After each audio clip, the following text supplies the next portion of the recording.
जितने भी हमारे एपीएस संचालक हैं जो आधार कार्ड से पैसे जमा निकासी का काम करते हैं, एनपीसीआई ने फिर से उनको एक न्यू झटका दिया है, जिसको जान के आप लोग हैरान हो जाओगे। और हो सके तो सोचो कि अब एपीएस चलाएं या बंद कर दें, क्योंकि इतने ज़्यादा तगड़े अपडेट आ रहा है हमारे एपीएस संचालकों के ऊपर।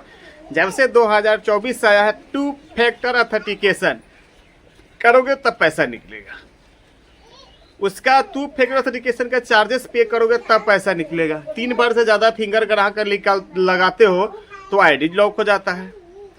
माइक्रो एटीएम से ट्रांजैक्शन करते हो तो एक दिन में एक बार करके उसके आधे घंटे के बाद ट्रांजैक्शन कर सकते हो। अब किसी को मान लीजिए 50,000 रुपये विड्रॉल करना है, माइक्रो एटीएम आपके पास है और वो ग्राहक आया है तो 10,000 निकासी होने के बाद वो ग्राहक को आपको आधे घंटे रुकना पड़ेगा। तो 50,000 रुपये निकालने के लिए आपको पास उसको 2.5 घंटे तक रुकना पड़ेगा। और आजकल भागदौड़ की ज़िंदगी है, तो वो सोचे कि मैं किसी बड़े ब्रांच के जो बड़े एटीएम होता है वहाँ चला जाऊँ, क्योंकि आपको चार्जेस भी देना पड़ता है, उसके बाद इतना दिन वेट भी करना पड़ता है। तो कहीं ना कहीं घुमा फिरा के जो एनपीसीआई ने चाहे जो एपीएस जो है कंपनी है, इतने चेंजेस करते जा रहा है कि हमारा जो बिजनेस है वो सबसे ज़्यादा डाउनग्रेड जा रहा है। सबसे पहले जो मैंने आपको ये बातें बताया, इसको विचार से इसके ऊपर विचार कीजिएगा कि जो मैं आपको बताया हूँ वो सही बताया हूँ कि गलत बताया हूँ, क्योंकि इतने ज़्यादा चेंजेस, इतने ज़्यादा अपडेट होने के बाद फिर से एनपीसीआई ने एक और झटका दिया एपीएस संचालक। चाहे आप किसी प्राइवेट कंपनी का एपीएस संचालक हो, चाहे आप स्पाइस मनी चलाते हो, डोगमा सब लिमिटेड चलाते हो, रॉयनेट चलाते हो, फिनो चलाते हो, एयरटेल चलाते हो, कितने एपीएस का मैं नाम बताऊंगा तो वीडियो इतना बड़ा हो जाएगा। तो मैं ज़्यादा टाइम लेता नहीं हूँ, डायरेक्ट मुद्दे की ही बात करता हूँ हर एक वीडियो में। तो हमारे पास कल एक भाई का कमेंट आया था कि अब ये क्या मामला है। तो दोस्तों, जो एनपीसीआई ने जो ये नियम निकाला है, इसको पहले आप वीडियो को एंड तक देख लीजिए, उसके बाद आप फुल प्रोसेस समझ जाइएगा कि आखिर ये मामला है क्या इसका सच्चाई है, क्या कंटिन्यू करना पड़ेगा, कैसे क्या होगा। चलिए करते हैं वीडियो के स्टार्ट। सबसे पहले दोस्तों मैं बताना चाहता हूँ कि हमारे पास जो भी कस्टमर पैसे विड्रॉल कराने के लिए आते हैं वो ज़्यादातर करके जनधन अकाउंट होल्डर होते हैं, जिनका अकाउंट आधार कार्ड के माध्यम से ओपन किया गया है। अब मान लीजिए कि आपके पास स्टेट बैंक ऑफ इंडिया के खाता धारक आते हैं, कितना ऐसे ग्राहक है जिनका बैंक इंटरवल अप्रूवल, पैसा निकलता नहीं है, ट्रांजैक्शन अमाउंट एक्सीड लिमिट, पैसा निकलता नहीं है, ट्रांजैक्शन ओवर एक्सीलेंट, पैसा निकलता नहीं है। काफ़ी सारे उसमें सिस्टम फिट कर दिए गए हैं, जिसको आप घूम रहे हो उसके तहत और कुछ होता नहीं है। अगर आपके पास सेंट्रल बैंक के पैसा विड्रॉल करने के लिए ग्राहक आते हैं तो बैलेंस इंक्वायरी नहीं होता है, सर्टिफाइड ही नहीं होते हैं, तो आपके पास पैसे विड्रॉल नहीं कराते हैं, वो चले जाते हैं अपने होम ब्रांच में या अपने मिनी ब्रांच में, चाहे उन्होंने जहां अपने अकाउंट को ओपन करा है वहां चले जाते हैं।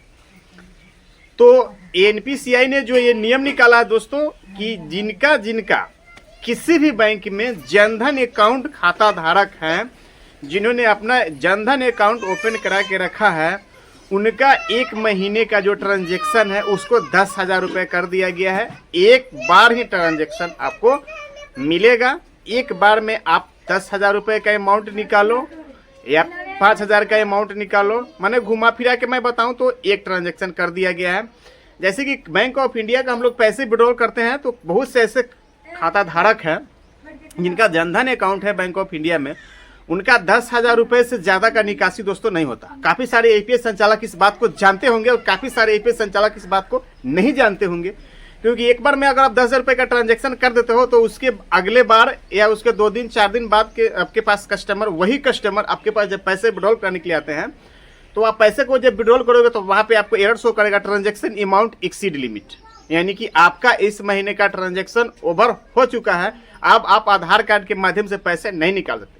तो आप दोस्तों समझ जाना कि इस ग्राहक का जनधन अकाउंट है ये बैंक ऑफ इंडिया में। उसी तरह से एनपीसीआई ने फिर से जो चेंजेस किया है कि अब आप जितने भी ग्राहक का पैसे विड्रॉल करोगे और जिनका भी बैंक ऑफ इंडिया हो चाहे सेंट्रल बैंक ऑफ इंडिया हो, चाहे वो पंजाब नेशनल बैंक हो या कोटक महिंद्रा बैंक हो, जिनका भी बैंक में जनधन अकाउंट है, जनधन एक अकाउंट होता है, एक सेविंग अकाउंट होता है, एक शुभ सेविंग अकाउंट होता है, तो जनधन खाता धारकों का जो आप पैसे विड्रॉल करने जाओगे तो आप एक बार में 10,000 रुपये निकाल सकते हो और 1 महीने में सिर्फ 10,000 रुपये निकाल सकते हो। यही जो मामला था और यही जो जानकारी था मैं आपको इस वीडियो के माध्यम से शेयर कर रहा हूँ। हाँ, आपके पास सेविंग अकाउंट वाले आएंगे तो उसका जो पहले का लिमिट था 40,000 रुपये, तो आप 40,000 रुपये उसका विड्रॉल करा सकते हो। ऐसी कोई बात नहीं है, उसका 40,000 का लिमिट है तो आप 40,000 ही करा सकते हो। स्टेट बैंक के भी जनधन खाता धारक आपके पास पहुंचते हैं तो उनका 10,000 रुपये ही निकाल सकते हो। वैसे तो 95% लोगों का पैसा विड्रॉल हो नहीं रहा, और उसमें भी एनपीसीआई एक और नया झटका दे दिया है, जिससे क्या हुआ कि हमारा बिजनेस सबसे ज़्यादा डाउनग्रेड जा रहा है। माइक्रो एटीएम भी अपने दुकान पे लगाते हैं दोस्तों, वहाँ पे कहीं ना कहीं हमको एक ही ट्रांजैक्शन आधे घंटे के बाद दूसरे ट्रांजैक्शन करने की परमिशन है, तो ग्राहक तो हमारे पास से भाग जाएगा ना दोस्तों, क्योंकि उतना टाइम उसके पास नहीं है। वो किसी बड़े ब्रांच की एटीएम में चला जाएगा, वहाँ से 50,000 निकालना हो, 20,000 रुपये निकालना हो, जो भी पैसे का अमाउंट निकालना हो, बड़े ही आसानी से निकालेगा। आपके पास क्यों आएगा? नहीं आएगा, सिंपल सी बात है। तो कहीं ना कहीं मैं बताऊं कि एपीएस जो जब तक चल रहा है दोस्तों तब तक चलने दीजिए, और जो नियम आ रहा है उसको आप लोग मानिए और उस नियम को आप लोग पालन कीजिए। देखिए आगे क्या होता है, जो भी अपडेट आते रहेगा दोस्तों, मैं अपने इस चैनल शिवटेक न्यूज़ पे आप लोगों को बताते रहता हूं। हमें उम्मीद है कि इस वीडियो से आपको कुछ सीखने के लिए मिला होगा। फिर भी दोस्तों हमारे पास इस वीडियो से रिलेटेड कोई भी कमेंट है तो आप मुझे बता सकते हो, और ये जो एनपीसीआई ने जो ये नियम निकाला है ये आपके लिए अच्छा है कि नहीं है, इसके बारे में भी मुझे आप जानकारी देना दोस्तों, क्योंकि आप मुझे जानकारी देते हो तो मैं सर्टिफाइड होकर उस पर वर्क करने के लिए चाहता हूं। और ये जो अपडेट एनपीसीआई का जो आया है कि जो जनधन खाता धारक है उनके लिए आया है दोस्तों, इसमें चिंता करने की और घबराने की आपको कोई बात नहीं है। जिसका बड़े ब्रांच में अकाउंट है उसका तो आप पैसा निकाल सकते हो, चाहे जिसका सेविंग अकाउंट है। हालांकि मैं बताऊं कि वो सेंट्रल बैंक के बड़े ब्रांच के जो खाता धारक हैं उनका पैसा हम लोग के पास से विड्रॉल नहीं होता है।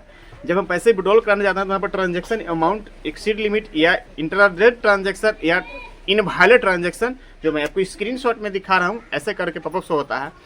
हालांकि सेंट्रल बैंक का छोटे ब्रांच का भी हम पैसे विड्रॉल कराने के लिए जाते हैं दोस्तों, तो वहाँ पे बैलेंस इंक्वायरी दोस्तों नहीं होता है। बहुत से ऐसे कस्टमर है जो सर्टिफाइड नहीं होंगे तो पैसे आपके पास से विड्रॉल नहीं कराते हैं, वो बैंक में चले जाते हैं। तो कहीं ना कहीं एनपीसीआई को कुछ सोचना चाहिए और इस अपडेट को फिर से कुछ चेंजेस करके कुछ और ज़्यादा तरीके से या लिमिट को बढ़ाना चाहिए, उससे हमारे एपीएस जो भी संचालक है उनका बिजनेस ग्रो करें। आई होप दोस्तों मैं इस वीडियो के माध्यम से कुछ जानकारी देने की कोशिश किया हूं। तो वीडियो पसंद है दोस्तों तो आपको लाइक करना, चाहो तो अपने दोस्तों के साथ इस वीडियो के फेसबुक पे, व्हाट्सएप पे शेयर कर सकते हैं। ये जानकारी हमारा सभी के पास पहुंचे। अगर दोस्तों इस वीडियो से रिलेटेड अगर आपके मन में कोई ऐसा सवाल लग रहा है, कुछ कहना चाहते हो, तो आप मुझे नीचे कमेंट कर सकते हो, क्योंकि मैं आपके कमेंट का रिप्लाई तुरंत ही करने की कोशिश करता हूँ। और इस तरह का वीडियो देखने चाहते हो, मैं बैंकिंग ऐप आधार एनेबल पेमेंट सिस्टम एपीएस से रिलेटेड वीडियो बनाता हूं, तो चाहो तो हमारे चैनल शिवटेक न्यूज़ के सब्सक्राइब करके बेल आइकन को नोटिफिकेशन को ऑन करें, ताकि जब भी मैं कोई वीडियो डालूँ उसका नोटिफिकेशन दोस्तों सबसे पहले आप तक पहुंचे। और अभी तक इंस्टाग्राम, टेलीग्राम, व्हाट्सएप पे फॉलो नहीं किए हो तो जल्दी जाइए, लिंक वीडियो की डिस्क्रिप्शन में वहाँ फॉलो कीजिए, क्योंकि जब भी कोई अपडेट आएगा मैं आपको इस चैनल के माध्यम से शेयर करते ही रहूँगा। तो अब मिलते हैं किसी नई वीडियो के साथ। वीडियो खत्म करने से पहले मैं हमेशा की तरह आपको बताता हूं, आप किसी भी कंपनी के एपीएस संचालक को आपका अपना रिटेलर का आईडी, पासवर्ड और ओटीपी कभी भी किसी हाल में दोस्तों किसी के साथ साझा ना करें। हम मिलते हैं किसी नई वीडियो के साथ में, तब तक के लिए दोस्तों आप लोग अपना ख्याल रखें। Good bye.